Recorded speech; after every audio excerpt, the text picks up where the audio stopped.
Nós vamos saber agora quais as regras de trânsito para os ciclistas e ainda como tratar o medo em casos como esse. Eu converso agora com o especialista em trânsito Pedro Paulo da Cruz, com a psicóloga Jaqueline Kaufmann e com o biólogo e cientista e ciclista Fabiano Pacheco. Boa tarde a todos, sejam bem-vindos. Boa tarde. Bom, a gente estava vendo a questão do medo no outro bloco do projeto Bike Anjo. Eu vou começar perguntando para a Jaqueline como perder esse medo, como tratar, como quebrar essa barreira para poder ganhar as ruas da cidade. Então, o medo é uma questão bem ampla, né? Porque, na verdade, o medo da bicicleta, a bicicleta é somente um símbolo. Porque o medo está dentro da gente, tudo está dentro da gente. A forma como eu encaro isso. E o interessante seria ver assim, o que simboliza esse medo, né? Eu tenho medo de quê? De morte? De morrer? De ser atropelada? Que medo que é esse? E aí aceitar esse medo de alguma forma e não lutar tanto contra ele para que ele não se torne um fantasma, alguma coisa que eu não posso ultrapassar. Então o medo está dentro da gente. E se não for a bicicleta, vai ser o quê? O carro? Vai ser a caminhada? Vai ser muitas pessoas? É ir de encontro com isso e descobrir assim, onde que está esse medo? O que ele significa para mim? E aí procurar um profissional ou um projeto como esse, por exemplo, o Bike Anjo. E me amparar de alguma forma para que eu não me paralise, porque o medo é normal, ele está no nosso código genético. O que eu não posso é me paralisar diante dele. Se me paraliso, eu vou fazer o quê? Eu vou buscar dentro de mim. Se eu não consigo isso, vamos procurar uma ajuda profissional, um Bike Anjo, vamos procurar alguém que me ajude a ultrapassar esses limites que eu estou bloqueando. Andar de bicicleta, além de romper com a questão do medo, é também respeitar regras, né? Andar de bicicleta também exige regras, de acordo com, assim como anda-se de carro, assim como o pedestre também. Eu vou perguntar para o Pedro o que é importante destacar, né, dessas regras, das normas, para que o ciclista ande em segurança. Então, a bicicleta pode ser, de fato, um meio de transporte bastante viável, principalmente nas grandes metrópoles, onde existe um grande número de veículos, já grandes congestionamentos, e também para regiões um pouco mais afastadas dos grandes centros e para a chegada no outro modal de transportes.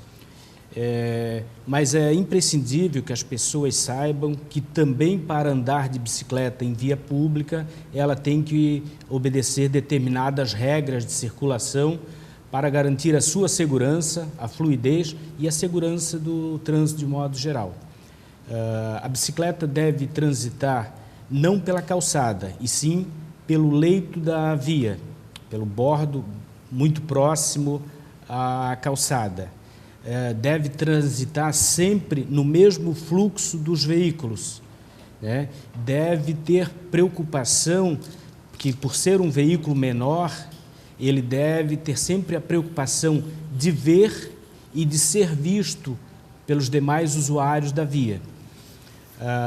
A bicicleta tem alguns equipamentos que são obrigatórios estabelecidos no Código de Trânsito Brasileiro, quais seja espelho retrovisor no lado esquerdo do guidão, iluminação dianteira, traseira, laterais e nos pedais, além de ter uma campainha, principalmente para que, quando se aproximar de pedestres, seja notado pelo pedestre através dessa campainha.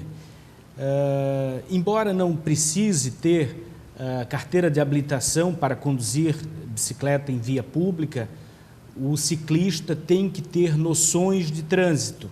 Ele tem que saber que um veículo transitando a uma velocidade, por exemplo, de 80 km por hora, ele não pode parar imediatamente se o ciclista não sinalizar com antecedência que vai atravessar a via, que vai cruzar um determinado cruzamento. Então ele tem que ter essas preocupações, sempre sinalizar bastante para que, como eu disse, ele veja e seja visto. Isso é imprescindível.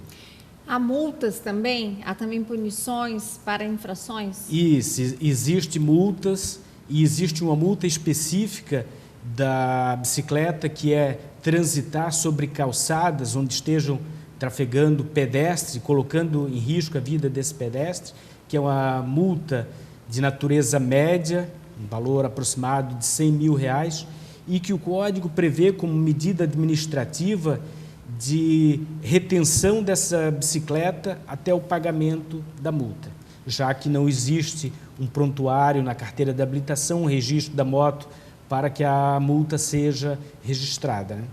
Fabiano, como ciclista, o que mais te preocupa, né? E você sente acha que a cidade tem condições, por exemplo, é boa para os ciclistas? O que mais você se preocupa antes de sair de casa, além das condições das vias, que também é complicado, né?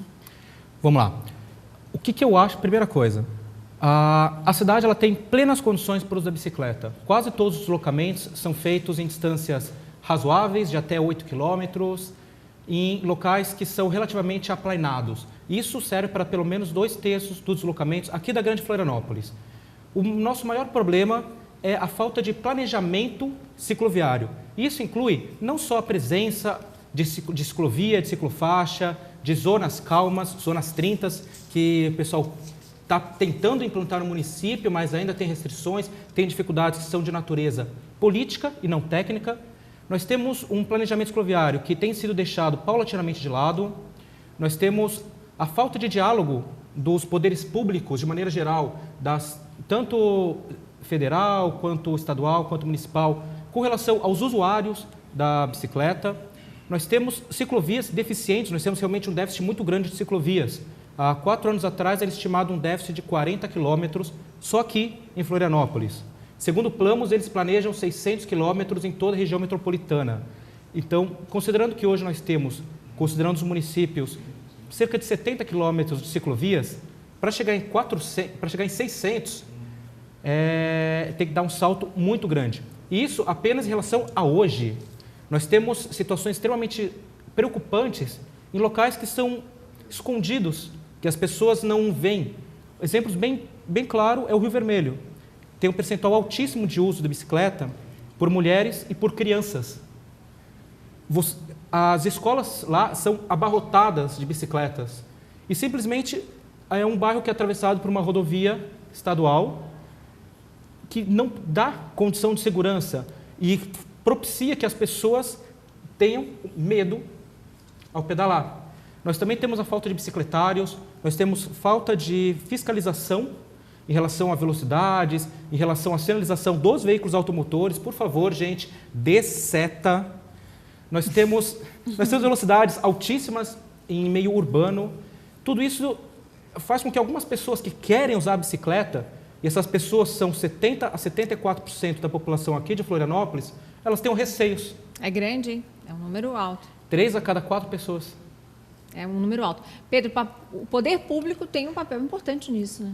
Com certeza. E é importante que as nossas autoridades tenham consciência de que a bicicleta, a construção de ciclovias não é um problema. Pode ser, ao contrário, uma boa solução para os problemas de mobilidade das nossas cidades.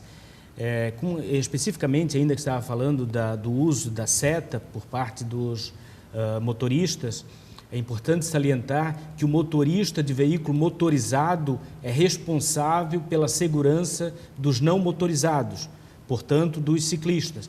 E esses dois são responsáveis também pela segurança dos pedestres. É importante que o motorista, ao fazer uma ultrapassagem, ao transpor um ciclista que esteja trafegando na mesma via, ele faça com segurança. E a segurança que o Código estabelece é que ele deva manter pelo menos 1,5 metro de distância do ciclista, ou seja, não colar na traseira, não se aproximar lateralmente do ciclista, porque isso causa instabilidade do ciclista e pode gerar um acidente. Bom, gente, importantes dicas, eu quero agradecer a presença de vocês, o debate estava bom, o assunto estava quente, a gente pode retomar esse assunto extremamente importante em outros programas, o tempo está acabando. Muito obrigada, Pedro, Jaqueline, Fabiano, obrigada.